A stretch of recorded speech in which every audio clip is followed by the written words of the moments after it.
Buenas, hola chicos, ¿cómo están? Espero que se encuentren muy bien. Bienvenidos a una nueva clase de nuestra asignatura de identificar esquemas de cooperación económica e integración internacional. En la clase anterior habíamos estado revisando o habíamos estado abordando los temas relacionados con los organismos supranacionales.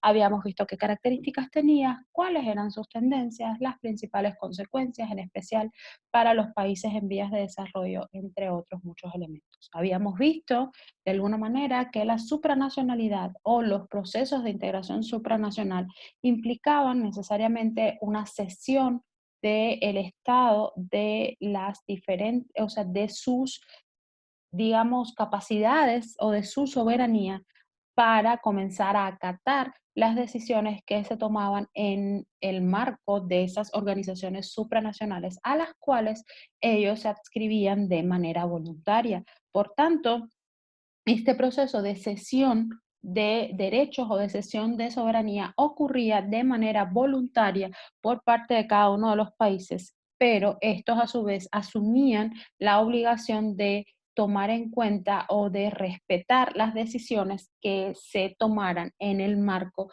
de esta organización.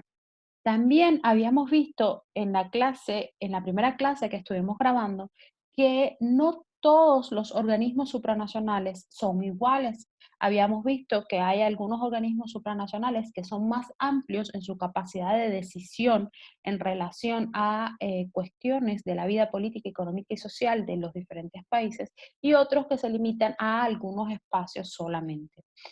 Vamos a ver que en la actualidad la mayoría de los especialistas identifican 5 tipos de mecanismos de integración o 5 formas de integración supranacional.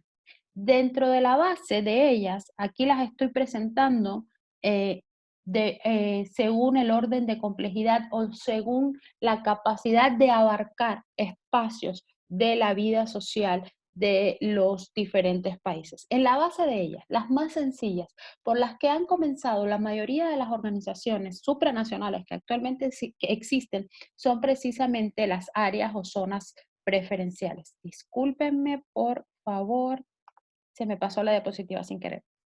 Son las áreas o zonas preferenciales. ¿Qué implicación o qué abarcan las áreas o zonas preferenciales? Se van a limitar a la reducción de barreras comerciales. Hay muy poco desarrollo integracionista, es decir, no hay un proceso de intervinculación más allá de garantizar que los miembros de este mecanismo de integración de alguna manera eh, puedan comerciar más libremente entre las fronteras. Y es por esto que algunos autores incluso consideran que no es un mecanismo de integración propiamente dicho. Sin embargo, es importante señalar que en el marco de estas zonas o áreas preferenciales van a comenzar a estimularse mecanismos de integración más complejos con diferentes miembros de esta área o zona preferencial. ¿Cuáles son algunos de los ejemplos que podemos mencionar de áreas o zonas preferenciales? La ALADI y también la APEC. No los voy a profundizar mucho en estos mecanismos, en estas organizaciones propiamente dichas, porque más adelante en la clase vamos a estar hablando de algunas de las características específicas de cada una de ellas. ¿Cuál sería el segundo paso? ¿O cuál sería un mecanismo de integración un poquito más complejo que el área o zona preferencial, el área de libre comercio? ¿Qué implica el área de libre comercio? Pues implica una eliminación de las barreras comerciales, no una reducción de barreras comerciales, es una eliminación de las barreras comerciales entre los diferentes países, pero hasta aquí se limita. No va a existir o no se va a desarrollar una política comercial común frente a terceros. Simplemente lo que vamos a garantizar es el libre flujo de bienes y servicios y capitales, no así, y esto es importante, bienes, servicios y capitales, no así de mano de obra en el territorio o en el área donde se encuentren los integrantes de esta área de libre comercio. No va a implicar nada más que simplemente abrir las fronteras para que fluyan libremente bienes, servicios y capitales. Ejemplo de ello, el Tratado de Libre Comercio de América del Norte, actualmente TEMEC, que vamos a ver más adelante también, que solamente se va a limitar a garantizar que las cosas fluyan y que se eliminen esas barreras. Evidentemente hay condiciones para la eliminación de esas barreras, como es el caso de el componente de origen, entre otros muchos elementos. Un tercer escalón de este proceso integracionista supranacional sería la unión aduanera. ¿Qué características tiene la unión aduanera o qué características debe tener una organización supranacional para que sea considerada una unión aduanera? Pues la eliminación de las barreras comerciales que ya venía resuelto desde el área de libre comercio, pero además se va a incorporar a esto una política comercial común frente a terceros. Es decir, como bloque vamos a tener una política comercial común frente a países que no son miembros de nuestro organismo o de nuestra organización de integración supranacional. Por tanto, no solo comerciamos libremente entre nosotros, sino que protegemos nuestra área de integración de terceros que quieran entrar a nuestros mercados. Y si se dan cuenta, ya comienza a haber un proceso de coordinación política, no solamente de coordinación comercial. Comienzan también los países a ponerse de acuerdo en relación a, hey, ¿cómo nos vamos a proteger para que no venga una persona que no esté dentro de nuestro territorio, que no forme parte de nuestro organismo de integración, a penetrar nuestros mercados o a entrar dentro de nuestros mercados? ¿Cómo lo vamos a hacer? A partir de una política comercial común, y esa política comercial implica que los gobiernos necesariamente comiencen a negociar e integrarse en posturas comunes. Un cuarto punto o un cuarto escalón en el proceso de integración van a ser los mercados comunes. Dentro de los mercados comunes tienen como característica que son una unión aduanera, es decir, ya están eliminadas las barreras comerciales, perdón, nuevamente, ya están eliminadas las barreras comerciales, ya existe una política común entre todos los miembros del sistema de integración, pero se incorpora algo más y es el libre movimiento de mano de obra y capitales entre los países participantes. Es decir, las personas pueden de alguna forma circular libremente y ofrecer su mano de obra en todos los países miembros de este esquema de integración. De estos dos, la unión aduanera y el área de libre comercio no incluyen la libre circulación de mano de obra y la libre circulación de capitales se encuentra restringida de alguna manera. Finalmente, llegamos al organismo o al mecanismo de integración más complejo de los conocidos en la actualidad, que es es la llamada unión económica. ¿Qué es una unión económica? Pues incluye todas las características del mercado común, pero además incluye la coordinación de políticas económicas, es decir, aquí los estados tienen que comenzar a ponerse de acuerdo, no solamente en materia de cómo nos vamos a defender de los que no son miembros de nuestro mecanismo de integración, no se tienen que poner de acuerdo solamente en cómo vamos a regular que las personas fluyan libremente entre los diferentes países miembros del mecanismo de integración, pero que a la vez esto sea competitivo, no se van a poner de acuerdo en cómo van a regular la entrada y salida de capitales, sino que también se van a poner de acuerdo en materia de política económica. Y fíjense ya cuánto nivel de integración, cuánto nivel de ponerse de acuerdo en diferentes cuestiones que están ajenas a la cuestión comercial comienzan a ocurrir. La creación de órganos supranacionales y la posibilidad de establecimiento de una moneda única para todos los países miembros. ¿Cuáles van a ser los principales miembros o de alguna forma el único ejemplo que existe en la actualidad de una unión económica? La Unión Europea. La Unión Europea en la actualidad es la única unión económica que se conoce. Creo que se me olvidó mencionarles los dos ejemplos de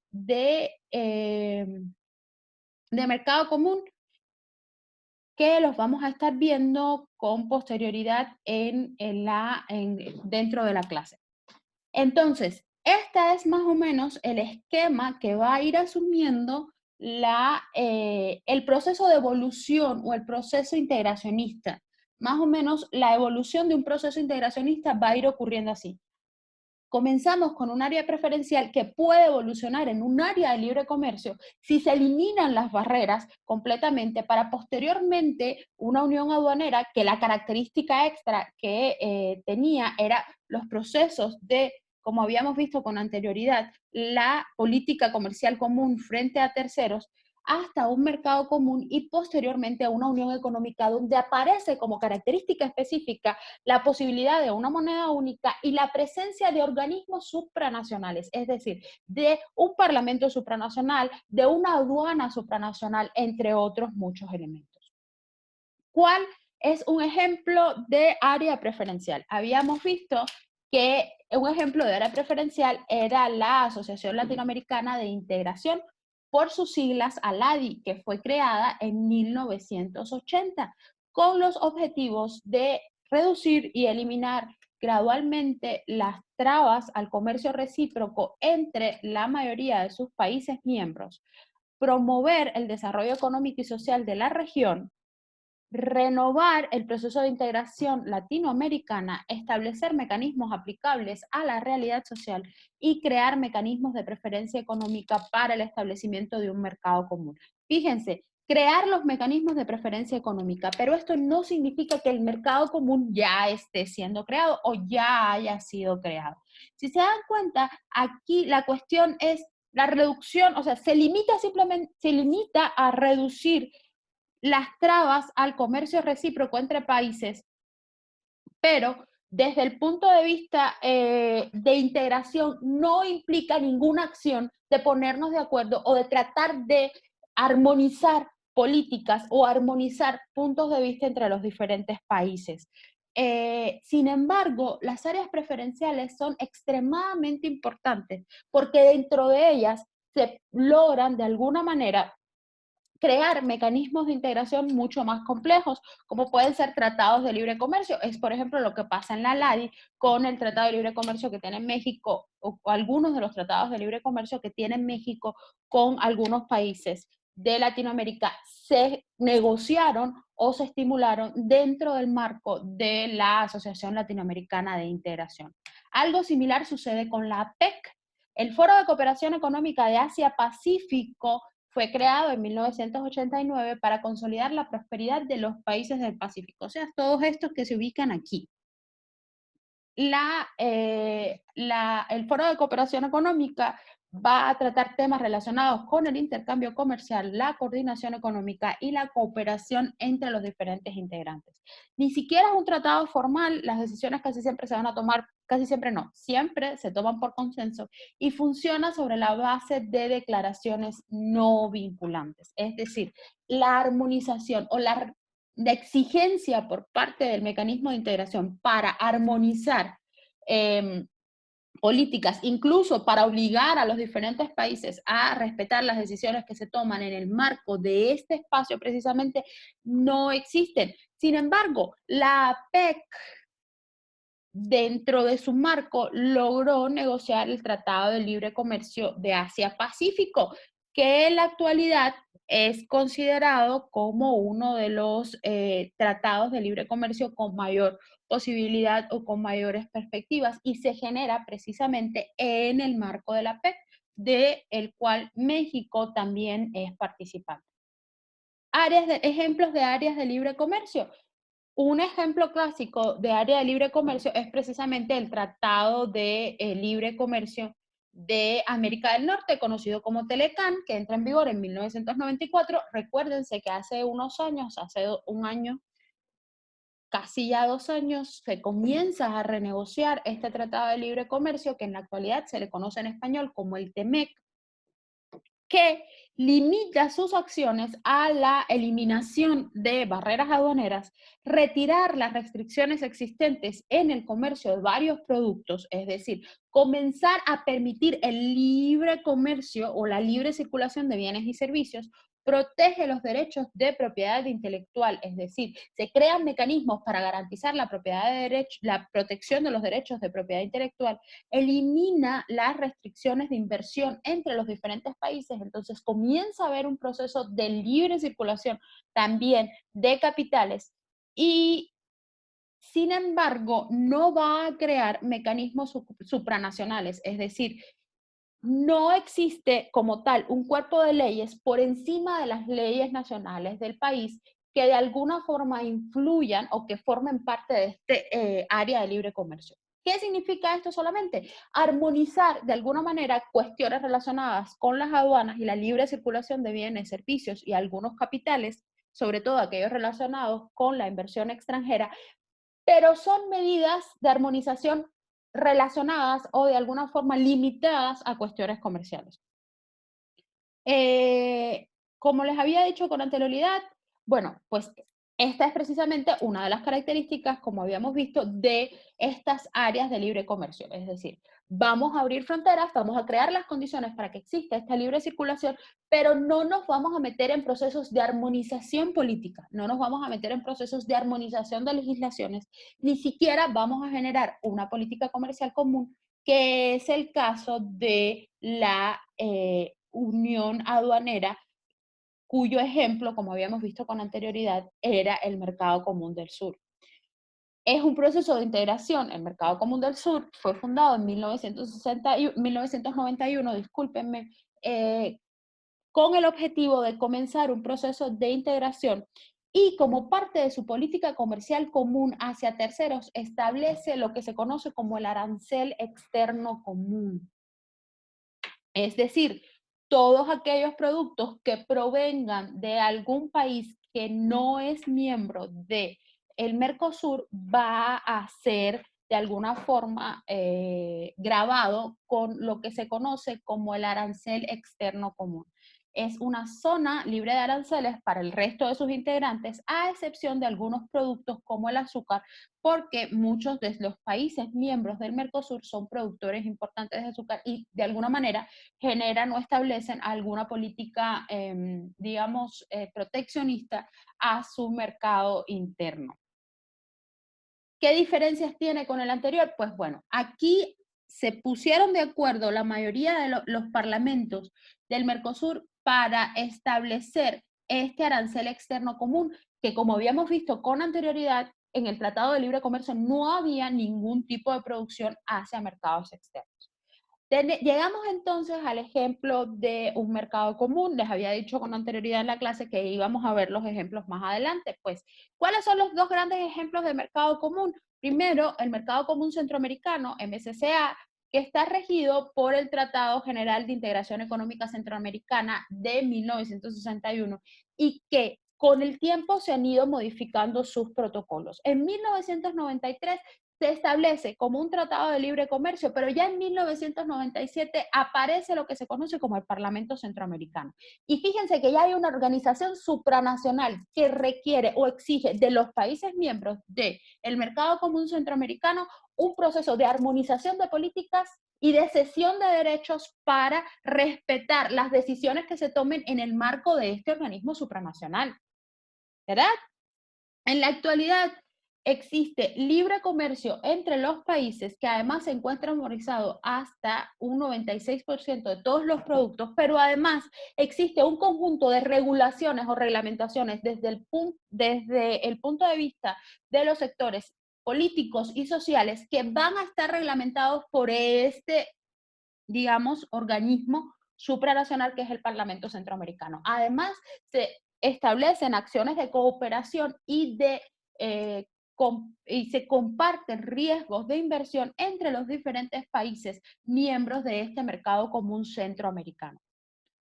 Otro ejemplo de mercado común es la llamada Comunidad Andina o el CAN, que cuenta con diferentes órganos e instituciones que conforman el sistema andino de integración. Y fíjense que ya estamos hablando de un sistema de integración. Por tanto, aquí las armonizaciones de política o los procesos de armonización política para ser parte de este sistema de integración son aún más complejas que simplemente quitar aranceles o permitir la libre circulación de productos y servicios, ¿sí? Tiene una proyección hacia la integración sudamericana y latinoamericana y es un mercado libre dentro de la subregión andina. Los miembros van a ser Bolivia, Colombia, Ecuador y Perú. Y además permite la libre circulación de productos de origen andino, evidentemente de los productos que son, que son de origen o que tienen su origen en los países miembros, y es un libre mercado dentro de la subregión andina con libre circulación de productos de origen andino en el mercado ampliado. Sin embargo, el el CANO, la Comunidad Andina, fue un poquito más allá y en el 2001, perdón, creó lo que se conoce como el pasaporte andino, es decir, ya estamos hablando no solamente de una ciudadanía, o sea, no estamos hablando solamente de la integración de políticos, sino que ya estamos hablando de una ciudadanía andina.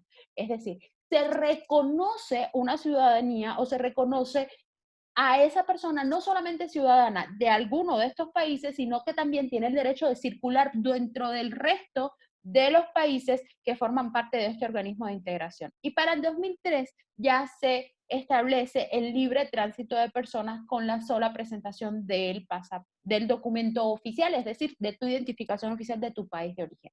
Por tanto, la necesidad de integrar sistemas de seguridad, requerimientos para tu documento oficial, de compartir información para saber quién es la persona boliviana que llegó a Colombia de repente, pues eso implica una mayor armonización o integración o interrelación entre los diferentes países miembros de este esquema de cooperación. Y si se dan cuenta, comienza a hacerse mucho más complejo y tienen que ponerse de acuerdo en muchísimas más cuestiones. Y recuérdense de nuevo de la pirámide que vimos o del proceso de evolución que habíamos visto para que vean cómo se va complejizando la necesidad de integrarse y de ponerse de acuerdo en relación a muchas cosas y cómo todos estos países comienzan a verse en la necesidad de tener posiciones comunes en relación a puntos específicos de su vida cotidiana. Y por último, vamos a ver el ejemplo de una unión económica. Como les había dicho al principio de la clase, la única unión económica que existe en la actualidad es la Unión Europea, que es una comunidad política de derecho. La Unión Europea hace mucho tiempo se saltó la parte de estar negociando simplemente las cuestiones económicas o de integración económica y fue un paso más arriba y comenzó a integrarse políticamente. Por tanto, en la actualidad, no solamente presentan libre circulación de bienes, servicios, personas, capitales, etcétera, sino que también comienzan a presentar una política exterior común, es decir, una posición política común en relación al exterior. Hay cooperación judicial y cooperación policial, es decir, todos los órganos comienzan a ser integrados y armonizados para que estén en función o cumplan los intereses de ese organismo internacional y supranacional, perdón, de ese organismo supranacional. Y evidentemente cada uno de los países miembros debe acatar las regulaciones y debe poner a disposición de esta organización supranacional sus, digamos, efectivos o las decisiones que tome a nivel parlamentario. Es un sistema híbrido de gobierno transnacional. Ya existe la ciudadanía europea, es decir, tú viajas con un pasaporte de la Unión Europea, hay un ordenamiento jurídico propio que está regido precisamente por el Parlamento Europeo, hay un sistema jurisdiccional propio y único, una unión monetaria con el euro y además hay una unión aduanera, que es la aduana europea que tiene las mismas regulaciones aduanales. Ojo, cuando hablamos de unión aduanera no estamos hablando del organismo de cooperación, sino que estamos hablando de una aduana única que se encuentra ubicada en los diferentes países miembros, pero que todos y cada uno de los, digamos, sucursales o establecimientos de esa aduana tienen iguales regulaciones, restricciones y reglamentos, ya sea en España, en Francia o en Italia, en cualquiera de los lugares por donde entra un producto o un servicio, debe cumplir las mismas regulaciones de etiquetado, seguridad, reglas fitosanitarias, empaque, lo que quieran. Si uno quiere exportar un producto a cualquier país de la Unión Europea, debe saber que debe cumplir iguales regulaciones para cualquier país que lo desee llevar. Entonces, hasta aquí la clase, el tema de hoy. No vamos a profundizar mucho en este tema porque van a ver que van a tener una tarea relacionada con esto que se las voy a estar enviando por el Drive que les había prometido que les iba a hacer para el intercambio de tareas y diferentes actividades que vamos a estar realizando en este periodo de contingencia. Por tanto, simplemente les quería ejemplificar que vieran de alguna forma cómo el concepto del proceso integracionista, por ejemplo, cómo lo que decimos que es una unión aduanera realmente se comporta como tal en la vida real y nos estaremos viendo en clases posteriores. Espero que se encuentren muy bien, al igual que sus familias, y un gusto compartir con ustedes esta clase. Hasta luego.